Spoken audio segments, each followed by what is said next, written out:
VSP is back again. I got a weird one. I was thinking about this last night before I went to bed. I watched a video on something, and it was an older video, maybe 3 years old, and it was about 120 vinyl versus 180 gram vinyl and which one sounds better. And this person figured that there was really no differences. And that's fine. But it's still subjective. I mean, it's that person's opinion, you know. They make 120, they make 140, they make 150, they make 180, they make 200, and they make 220 gram records. But most of them are rare. Can you imagine a 220 gram record? That'd be cool. You could play frisbee with your dog with that. I mean, no, you couldn't. It would smash, but because I've smashed some records when I was a kid. Oh my God, did we cat shit over that? But most of the records when I was a kid, I swear to God, were like 78s. Like, we had a ton of 78s when we were kids. Well, I mean, I didn't own them, but my dad did. He had 78s, he had 33s, and he had more 45s than you could play frisbee with for a month. And not retrieving the frisbee. Just records, singles. Tons of them. So what sounds better?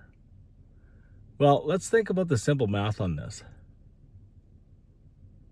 Weight added to your plinth, your platter, is going to help with dampening. And that's why people sometimes use a weight for their record. 120s, I think, are going to warp a little quicker.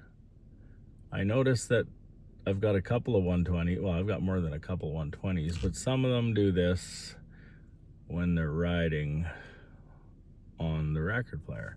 And my platter's perfect. It's like perfect.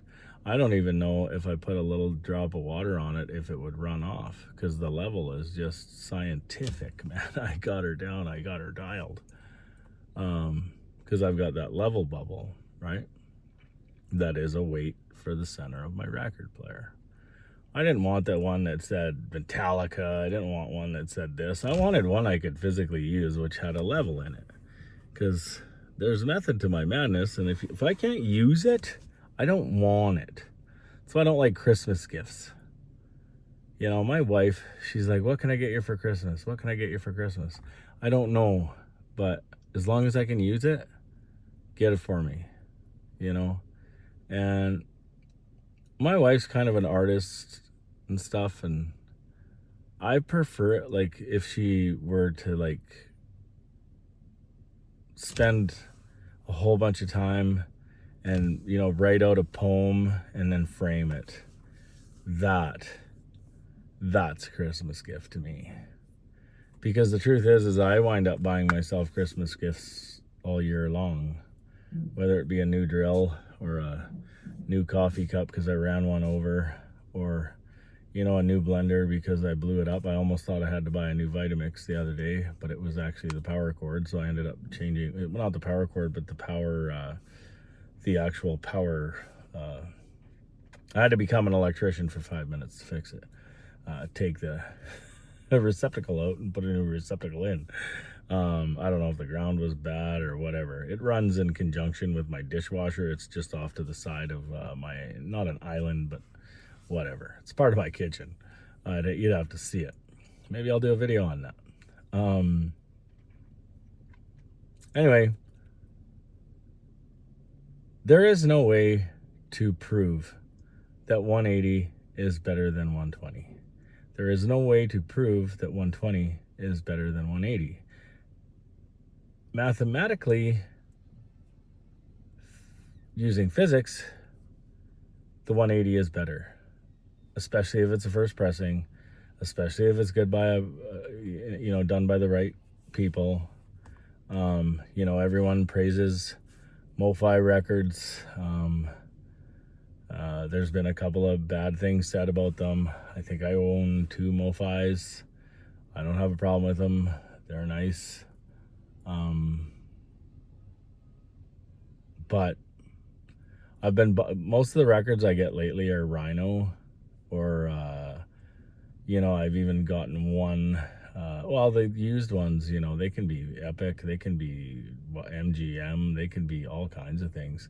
Vertigo swirls. I even got a Vertigo swirl.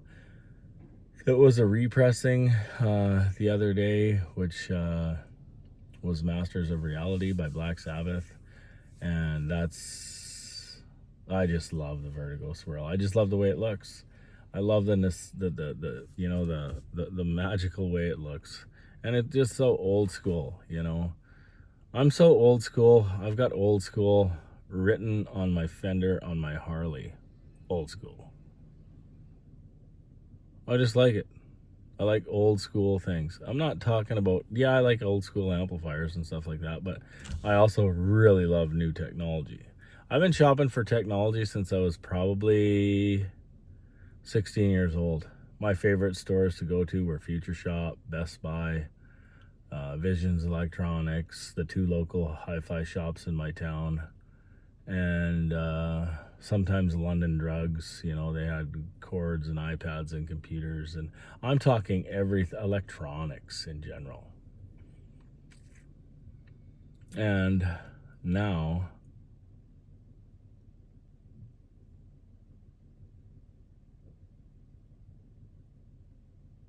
my brother just texted me. He wants to know where U2 is.